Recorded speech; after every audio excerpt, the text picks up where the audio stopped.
Olá pessoal, tudo bem com vocês? Hoje nós vamos estudar tabela periódica, ordenação e classificação dos elementos. No ano de 1800 já eram conhecidos mais de 30 elementos químicos e a tendência era que esse número aumentasse rapidamente. Os cientistas daquela época já tinham a preocupação de desenvolver alguma forma de organizar os elementos já conhecidos. Várias tentativas foram feitas. Em 1829, utilizou-se a tríade de Doberenger. Johann Wolfgang Doberenger observou que, em grupos de três elementos com propriedades químicas muito semelhantes, o peso atômico dos elementos médio era aproximadamente igual à média aritmética dos pesos atômicos dos elementos externos. Então, por exemplo, o peso do sódio é a média aritmética do de lítio e de potássio, e o do boro, do de cloro e do iodo. Essa classificação foi abandonada com o aparecer de quatro elementos como as mesmas características, por exemplo, flúor, cloro, bromo e iodo. 1862, parafuso telúrico de Chancoutrouat. Chancoutrouat tentou uma classificação dos elementos mais elaborada, baseando no peso atômico do oxigênio, que era 16. Para isso, dividiu um cilindro em 16 fragmentos iguais, passou uma hélice de 45 graus com seu eixo, sobre ela dispôs os elementos em ordem crescente de peso atômico que foram tomadas como ordenadas sobre várias geratrizes. A hélice atravessava as geratrizes em distância cujos valores eram múltiplos de 16, e os elementos onde o peso atômico diferia em 16 unidades caíam nessa mesma geratriz. O grupo de elementos com geratrizes possuíam propriedades químicas semelhantes. O trabalho de Chancoutrouat permaneceu ignorado pela não inclusão de diversos elementos e acabou sendo superado pelos que se seguiram. 1864, Lei das Oitavas de Newlands.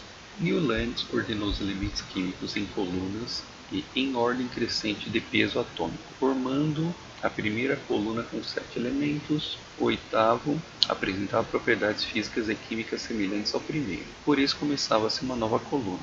Como a cada 8 elementos repetiam-se as semelhanças físicas e químicas, Newlands iniciava colunas a cada 8 elementos. Esse modelo foi ridicularizado, pois se assemelhava com notas musicais. A classificação de Mendeleev e de Lothar Meyer.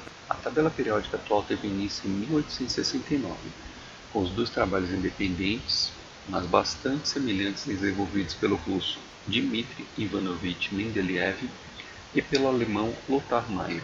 Ambos dispuseram os elementos em colunas verticais em ordem crescente de peso atômico, de modo que os elementos situados em uma mesma horizontal apresentavam propriedades semelhantes. Quando necessário, deixavam espaços vazios de tal forma que as linhas só continuassem elementos de propriedades químicas semelhantes. Embora os critérios de construção das duas tabelas fossem o mesmo, a ordem crescente de peso atômico, Meyer baseou-se principalmente nas propriedades físicas dos elementos e Mendeleev nas propriedades químicas.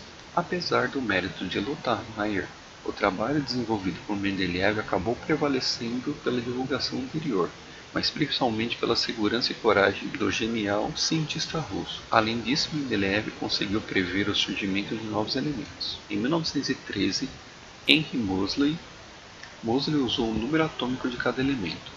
Quando os átomos forem ordenados em ordem crescente de número atômico, os problemas existentes na tabela de Mendeleev desapareceram. Glenn e Abbott.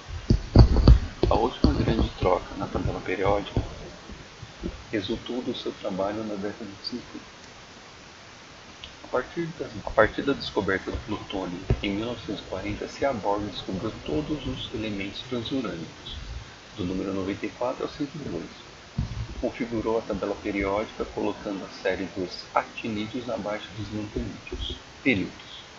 São as filas horizontais da tabela periódica, são um total de 7 e indicam os números de níveis ou camadas preenchidas pelos elétrons. Como vocês podem perceber, a tabela periódica é constituída por 7 períodos, que representam as linhas horizontais. Famílias ou grupos. São as colunas verticais da tabela periódica. Em um grupo ou família, encontram-se elementos com propriedades químicas semelhantes.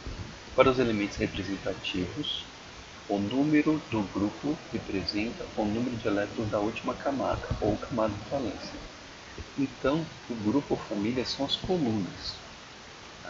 E os elementos representativos vai a coluna 1 e 2 e da 13 a 17. Os demais são elementos de transição. Famílias ou grupos.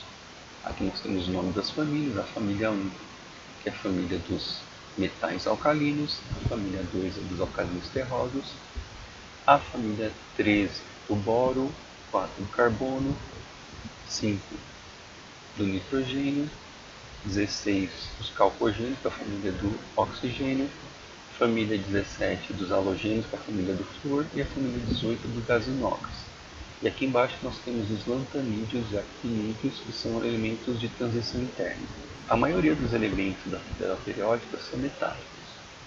Nós temos algumas exceções. Esse lado superior direito da tabela, que são os não metais, que estão todos pintados em amarelo. Nós temos esses 7, que são os semimetais. E nós temos o hidrogênio, que está fora de todas as classificações. Característica dos não metais e dos metais.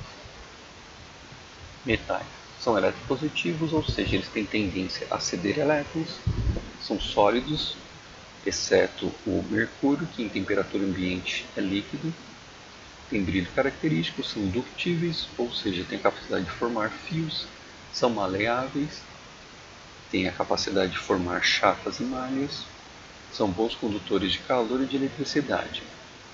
Já os não metais são eletronegativos, que é a capacidade de atrair elétrons, são quebradiços, opacos, formam compostos covalentes ou moleculares e são péssimos condutores de calor e de eletricidade, com exceção do carbono.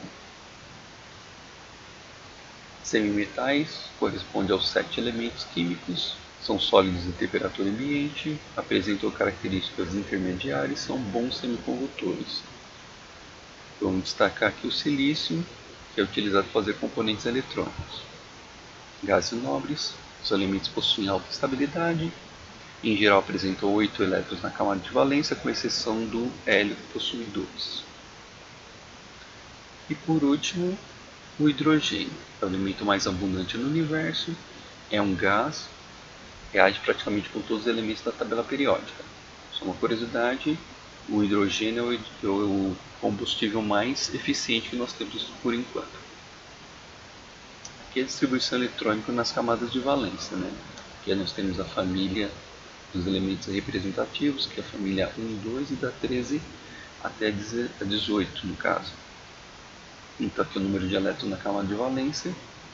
E aqui é a distribuição eletrônica. Por exemplo, família 1A, que é a família dos alcalinos. Todos os elementos daquela família, a distribuição eletrônica vai ser com S1. O N vai representar o número do período. E aqui está a distribuição eletrônica desses elementos. Por exemplo, todo mundo da família 1A, a distribuição eletrônica vai terminar com S1. 2A, S2, porque só tem 2 elétrons na camada de valência. Na família 13, terminar com 3 elétrons na camada de valência, vai ser S2 e P1. Na família 4, todos vão terminar com a configuração S2 e P2 e assim por diante. E aqui tem a família dos elementos representativos, que é a família 3, 4, 5, 6, 7, 8, 9, 10, 11 e 12. E é isso aí, pessoal. Espero que vocês tenham gostado e até a próxima. Tchau, tchau.